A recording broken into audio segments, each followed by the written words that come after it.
We're third generation family business owners. Our dad ran the business for 50 years. Our grandfather and dad did a tremendous job of innovating of the product and then taking it globally and making it such a success 67 years later.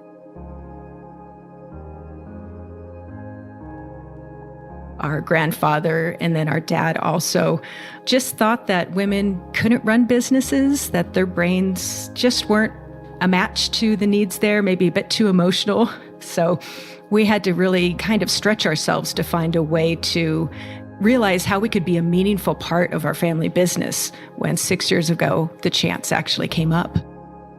What we are adding on top of a great foundation is bringing the heart into business. And I know our dad could be rolling around in his grave right now going, okay, what is all this fluffy stuff?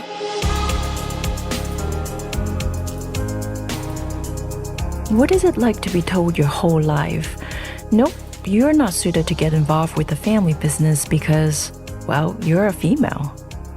Then seemingly out of nowhere, something very unexpected happened and you realize that, wait, well, actually, never mind, you could lead the family business, in fact, from the board level. But are you equipped to get involved as a board member or even as a board chair? What if you don't even know what the word governance meant? And how would management and employees react to you as a new owner? How can you still leave a positive impact? Hi, my name is Esther Choi, the executive producer and your host of the John L. Ward Center for Family Enterprises' own podcast series, Family in Business, a podcast that features stories of leaders, their families, and the family enterprises they transformed.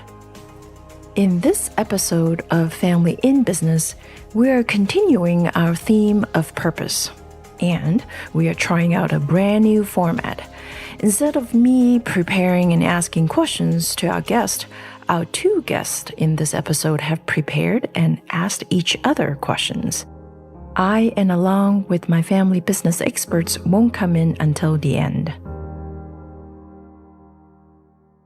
In this new format, my guests prepare their own questions to explore the journey that they've taken together on their shared and evolving purpose, one that even 6 years ago they didn't think was possible.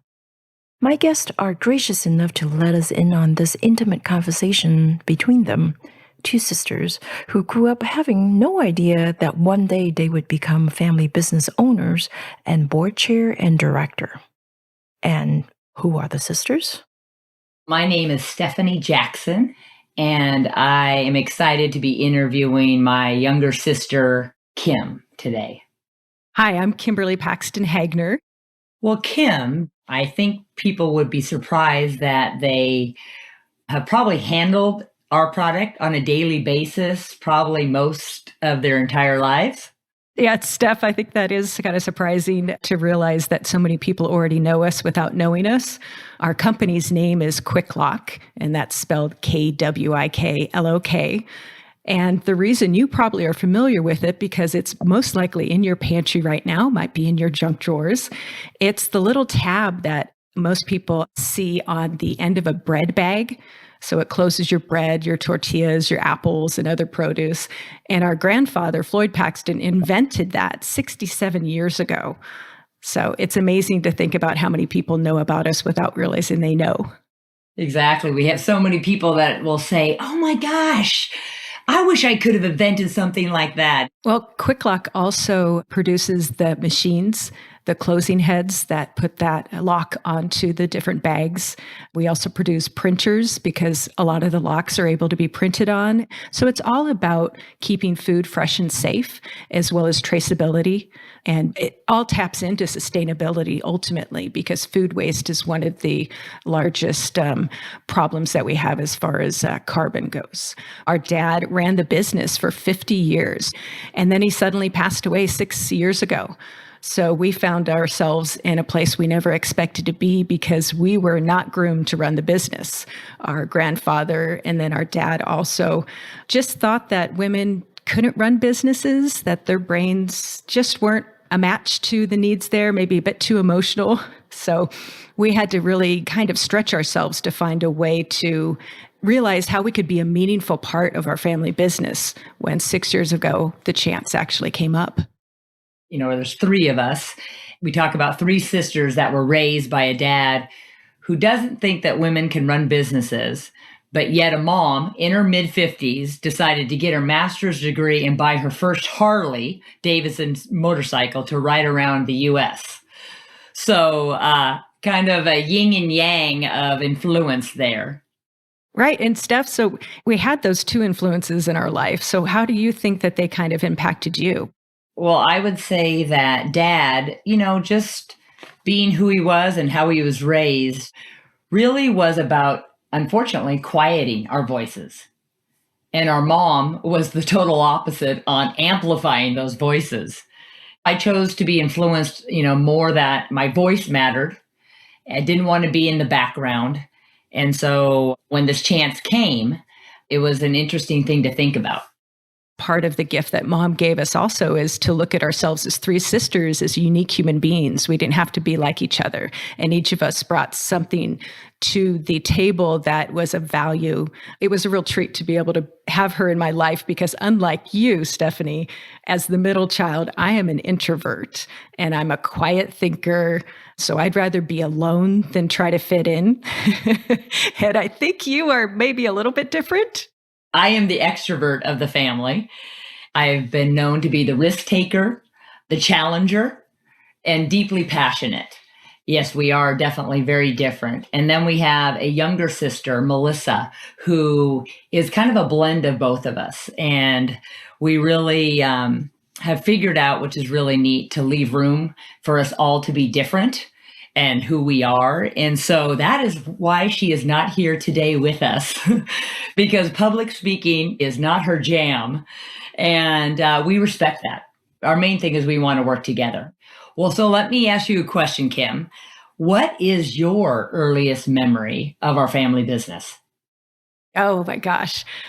I can remember being quite small, and we lived in Yakima, Washington, and that's where the headquarters of Kwik Lok is. And so walking into the lobby there in Yakima, they had a built-in planter box. And instead of seeing soil right on the surface, you saw all the colorful bits, which were the little pieces of plastic punched out of the Kwik Loks. And so they kind of look like the playing card spades. And so I remember running my fingers through those, probably putting some in my pockets. And that's one of my biggest memories from there. Oh, that is funny. What about you, Stephanie? I totally remember that. I mean, I was just so, again, walking in there probably like at 6 years old going, wow, this is really cool. And the other thing that I remember, oh my gosh, is back then, so this is in, the early 70s, walking into Grandpa's office, shag carpet, wood paneling on the walls, and seeing several animal heads all over the office. Oh, yes. Yeah, a pheasant, an elk, a boar's head. Oh, I remember the boar's head. And I especially love that because Grandpa put a pair of his old reading glasses on the boar's head. So that was always there on the wall. Oh, my gosh. Yeah, it was thrilling and scary all at the same time.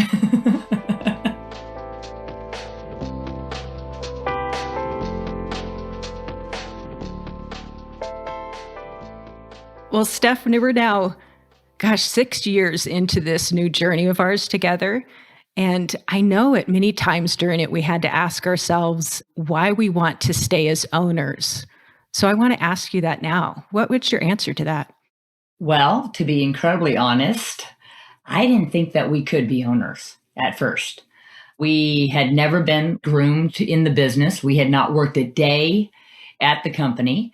I was actually asked to be on the board by Dad, but it was truly to be an ornament and don't speak and don't ask any questions. Right. So when this opportunity came, it was at first, like, oh my gosh, I don't think we could do this. We haven't worked in the company. We're not going to be owner operators. This seems very challenging. How could we really, make meaningful impact in our company? How could we get the employees to trust us? Right. But what I soon learned, and I think you along with you and Melissa, is that this liability that we thought, of not working in the company actually has turned out to be a great asset. We realize that we are not entrenched in it. So we come with fresh eyes, fresh ideas. And also being females, which is, again, very rare in this very male dominant industry of manufacturing. We bring that diverse mind around how to solve different problems, different solutions. What about you? What was your thought when this opportunity first came? I really had to search quite a while to figure out how we could add value as we were learning about the business, because I needed to understand how we could be owners and not be operators. I had no idea that you could be an owner at the governance level. I didn't even know the word governance. And the other part of it is it's really easy to listen to the people that think you should just sit on the sidelines. And so there was a push at first for us to just sit quietly. So it was interesting to basically realize that we could sit on the board and we can be an asset to the business. We can bring a new perspective and also connect the employees back to the business in a way that they had been connected, work at the heart and soul of the family. And the family really is an asset to the business. We have a long-term view. We are tied to our community. We care deeply about how our employees do. I mean, all of those things layered in are a natural fit to us.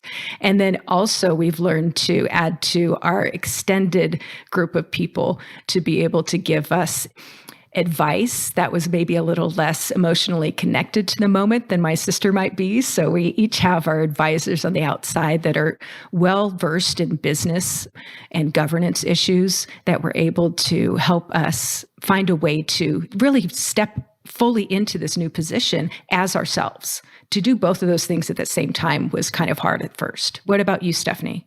Well, you touched on, which has been very important to me, is to have outside people, I call it in my corner, to process things about business who, have great minds, but also are cheering me on, believing in me and reminding me, hey, you do deserve to be there. Right. You deserve to ask those questions. You don't know everything. And that's okay. We got to find out, one of my friends said, because, I can go into a lot of self-doubt of, oh, you're not that smart. You really don't know. And she says, Steph, I'm not going to let you think that way, because smart actually is the essence of being curious and being brave. And that is really where smart comes from. And you exemplify both those. And I was like, right on, so to have those kind of people in your corner is essential. I have found out, and like you have too. It is.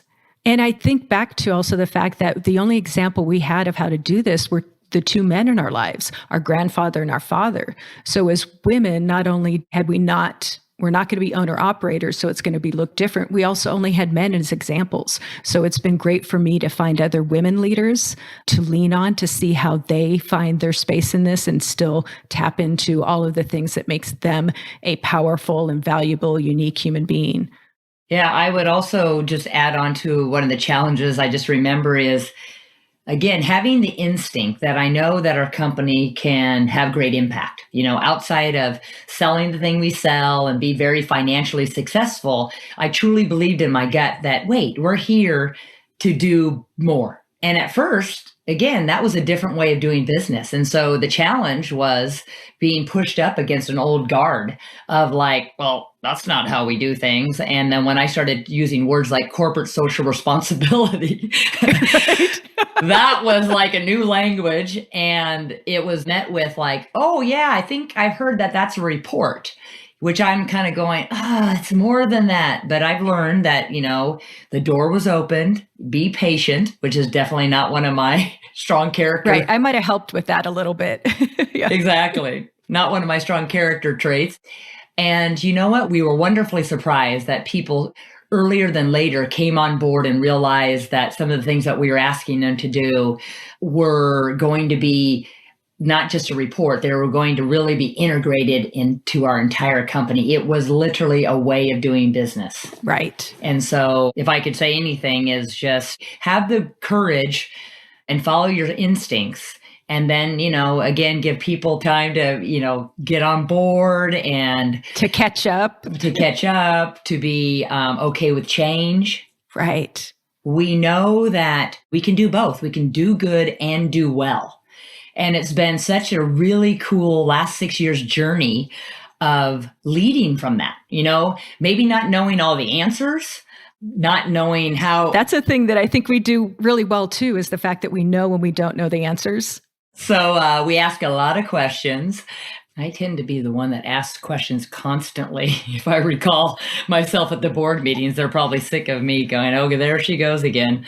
One of the questions is, why are we doing this?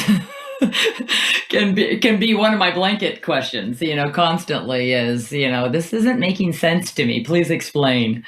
Not being entrenched in this is the way we've done it, because it's all new to me and Kim, that we ask a lot of why are we doing this? I think is a true gift, to give any of our leadership and our people to answer that and to hear themselves say out loud, like, well, because that's the way we've always done it, has been some of the answers, and then we go, well, can you provide a little deeper answer to that? And then there might be, well, I don't know why, or because your dad said so. Was a lot of the leadership that my father had, he definitely was hail Jerry and what he said goes. And so I believe us asking just a little bit to that next question, why is this still serving us? Is this still working? One of the questions I had when I came in is we have plants all over the globe. So we are in the US, Canada, Japan, Ireland, Australia. And I came in as a newbie saying, you mean the plant managers don't talk to each other? They aren't sharing best practices? Because our plants are not unique beasts necessarily. They might have a slightly different layout, but they're trying to accomplish a lot of the same tasks. How can we all be and act as one unit and share things that helped each other out? That was one of the things that I remember pushing on, was understanding why we weren't talking to each other more. Yeah. And now we call it one Kwik Lok. We really use the language of how are we as a global company being consistent in our messaging, being consistent in our practices, the experiences our employees are having and our customers. And we have found out, again, what backs our instinct, that the employees love it. They love being engaged with all the different plants. They love that, they actually felt like they were alone, in a silo. And that's the way it was. But now that they're giving the chance to interact, it's added a new excitement and energy to our company.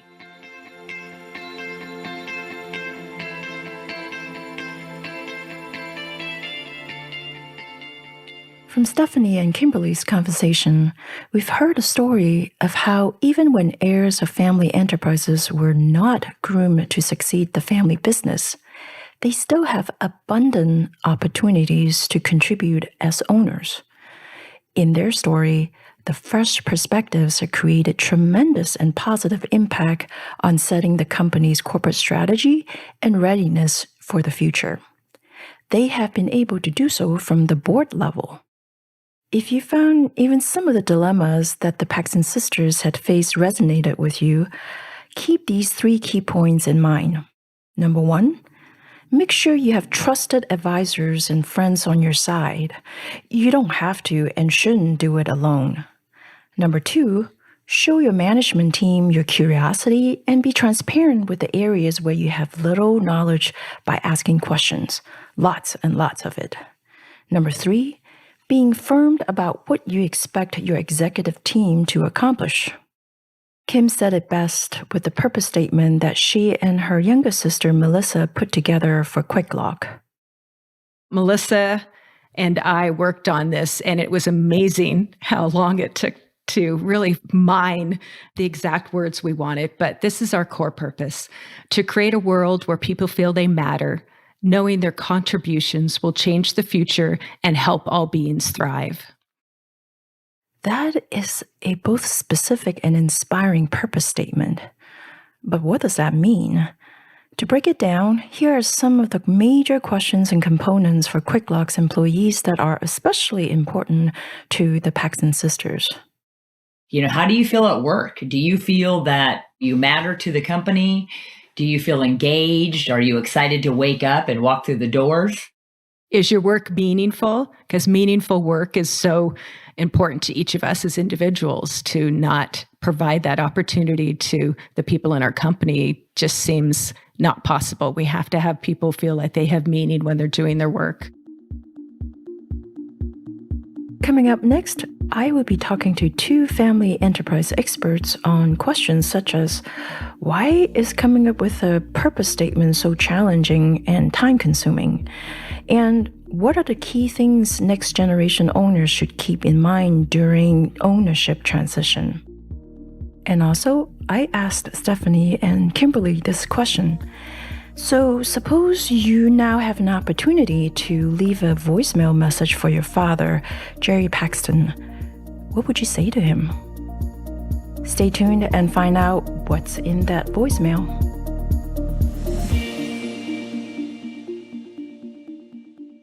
Welcome back to Family in Business. By the way, you probably know that Kellogg's Ward Center for Family Enterprises has been running many popular and in-demand executive education programs for over 20 years.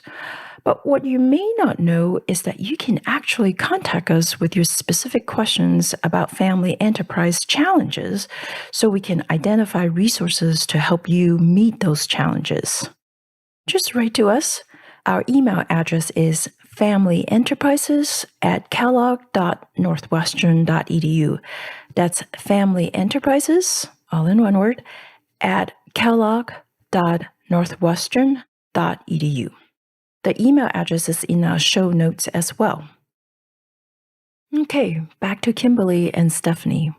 The purpose statement that Kim shared with us is really heartfelt and yet specific to what she and her two sisters want Kwik Lok to achieve.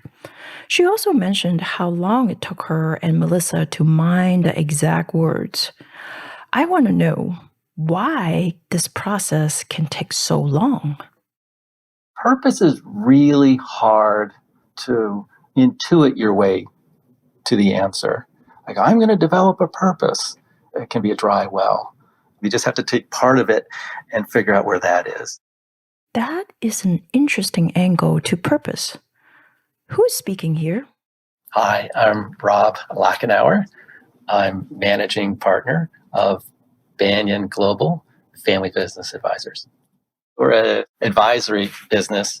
Our clients are owners of typically very large family businesses. And our service essentially is to advise and help them in making great decisions together. And it's usually about kind of the tough things that family business owners can face.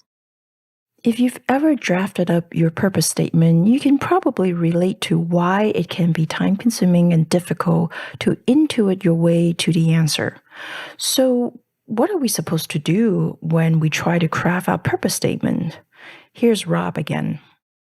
I believe purpose is best found not directly saying, what's your purpose? I often find a more specific way to get to purpose is through a more simple idea, which are owner goals. What is your goal here? It's a more concrete question than like, what's your purpose? Purpose is a big word. The goals questions are more concrete and specific. Questions like, why do you own these assets together? And it's kind of a stunner question for most owners. Like, well, because granddad gave them to us. No, we call that surface purpose. We try to get into, no, really, you could sell tomorrow. Why do you not sell the business tomorrow? Is another way to start getting into the space around purpose. And goals for privately owned companies, including family businesses, typically come in three forms. You can grow your business, you can bring out money from it, liquidity, or you can control your business to do certain things. And it's a trade-off among those three goal sets. And then we go deep into those goals. Well, do you want to grow your business? Do you want liquidity from your business? Do you control it for specific reasons? Most clients can start answering those quickly.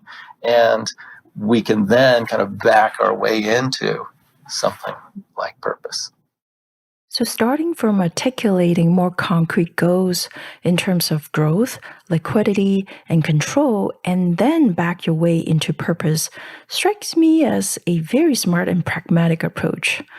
Rob also has additional insights on why drafting your purpose statement can take a while.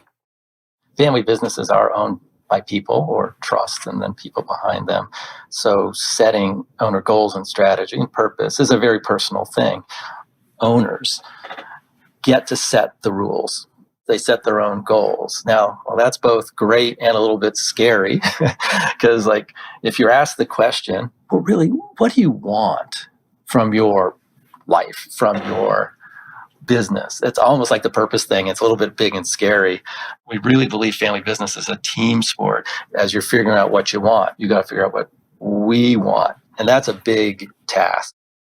Purpose has some of life's biggest questions baked into it.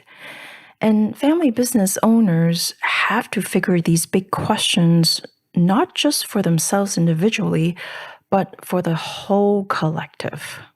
Now, on the other hand, I'm really curious about the employees and management's perspective. Like Rob mentions, owners get to set the rules. It's their right to call the shot.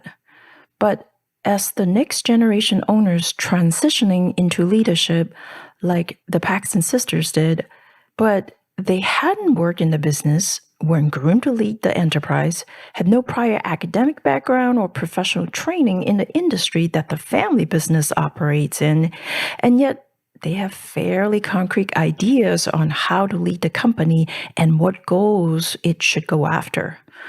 How would employees and management team react to this? Yeah, I think there's a really fine line there. Like I can actually perceive being on the management side of what you're saying and feeling like, hey, wait a minute, you don't know. You're questioning what I'm doing, right? And you don't know what I'm doing. That's Professor Jennifer Pendergast, Executive Director of Kellogg's Ward Center for Family Enterprises. But oftentimes the outside questions are the best ones, but what you need is a culture where people are open to hearing that and not personally attacked by doing it. Because the problem is if what I immediately hear is you're doing that wrong, I'm not even going to listen. I'm just going to shut down and say, Esther, you don't know diddly squat about this business. I have an excuse not to listen to you. So you're going to have to convince me why I should listen to you. And by the way, the built-in excuse that's a stick, which is I'm the owner, so you have to listen to me, is much less effective than the carrot, which is I'm just really curious and I want this business to be the best that it can. And please don't take this as criticism or take it as curiosity. But you got to actively communicate that. And I think you have to earn the right to say those things. I think you have to build the relationship. All this is foundational in any business, any relationship is trust, right? So I have to trust that you have good intentions, that you're coming from the right place, that your idea isn't to attack me or get fired, but that we're all trying to achieve the same goal. But if you do that before establishing the trust, it can become very difficult. So I think the foundation of trust is important. And then openly articulating why it is you're doing this. Which is why having a well thought out and articulated purpose statement is so helpful in establishing trust. Owner can set rules and expectations, but it is the employees who carry them out and make their goals or purpose a reality. I think there's work you have to do as a family to communicate your intentions to management and also your commitment. You know, what we're hoping to do is be supportive of you and, you know, help you make this a great company by ensuring we keep enough money in the business and that resources are dedicated and that we're paying people well and can attract good people and that we're all proud of the name that's on the door, you know, so that we all view this as something, you know. And I think the other thing that active owners can do that can be really helpful is say, we actually intend to keep this business for the long term. Because I think a lot of people worry at that transition where there's no longer a family member running the business. Oh, how long is it going to be till these people are going to sell? Because to management and, leadership and even employees, what you're really worried about personally is, I'm investing myself in a career in this place. Will it still be around? And will it be around and run the way that it is right now under this family, which I've come to enjoy? So actually the fact that the Paxton sisters are present can be a really good thing because it demonstrates that there's a longer term family commitment to this business.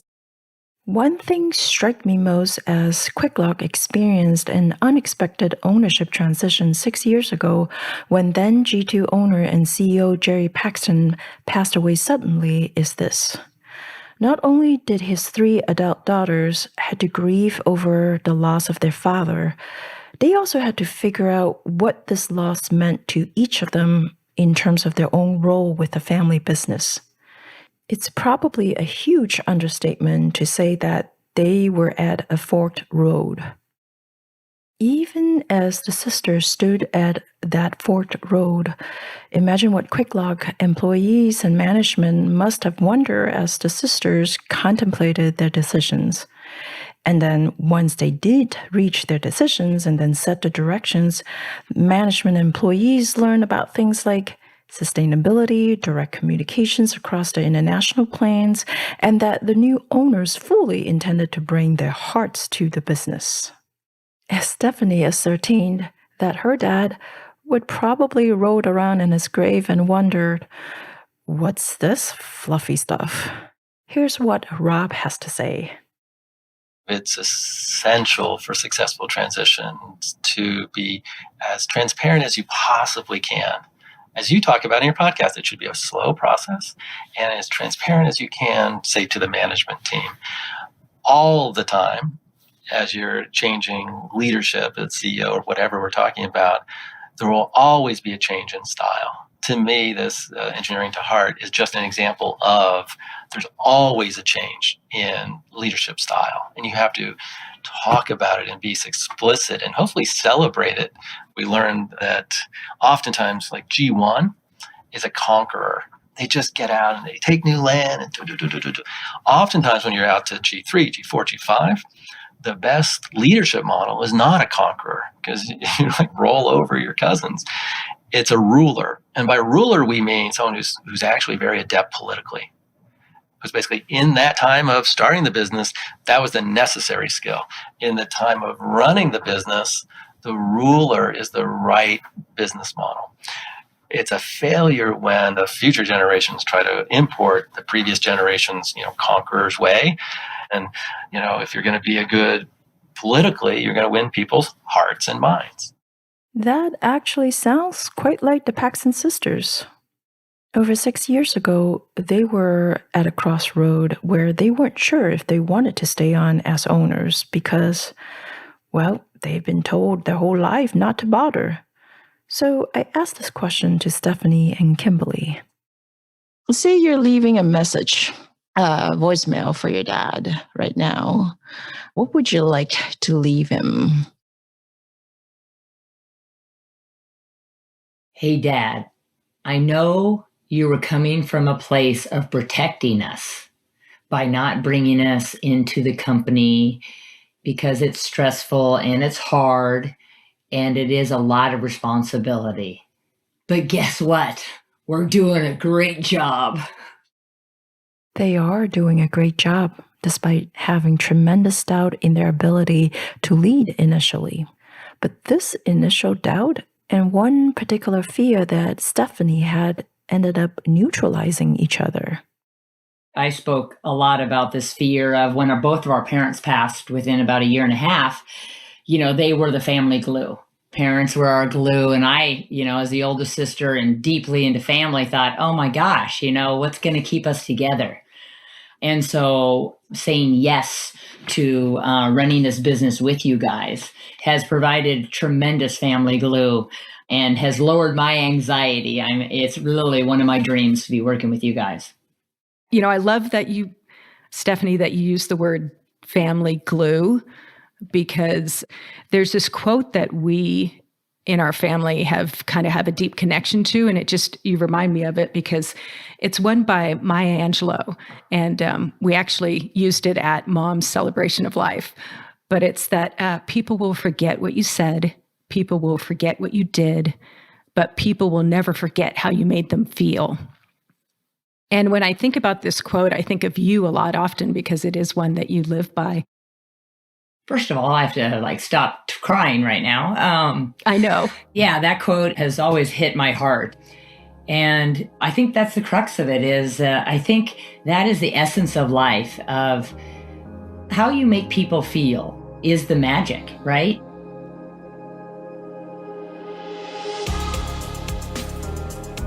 Thank you for tuning into Family in Business, a podcast sponsored by the John Award Center for Family Enterprises. We're nearing the end of Season 2. In the next and last episode, you will find out how one family enterprise leader narrowly escaped death. And that experience showed him the one purpose that he had always meant to live for. You don't want to miss that story. Thank you, Stephanie Jackson and Kimberly Paxton-Hagner. True to form, you are trailblazers and so open to innovative ideas such as this StoryCorps style interview format. Thank you also Karen Reed, Global Director of Marketing and Communications at Kwik Lok, for setting this interview up. And of course, we are so delighted to have learned from Rob Lachenauer, co-founder and CEO of Banyan Global Family Business Advisors. He's also the co-author of a great book by Harvard Business Review called Family Business Handbook. Our show is supported and advised by Professor Jennifer Pendergast, Executive Director of Kellogg's Ward Center for Family Enterprises. Kane Power is our audio engineer, and I'm Esther Choi, an adjunct lecturer at Kellogg's Ward Center, founder of Leadership Story Lab, and author of the book Let the Story Do the Work. Don't forget that you can contact the Ward Center so we can help you identify resources that can specifically address the particular challenges that you and your family enterprise are facing. Email us at familyenterprises@kellogg.northwestern.edu.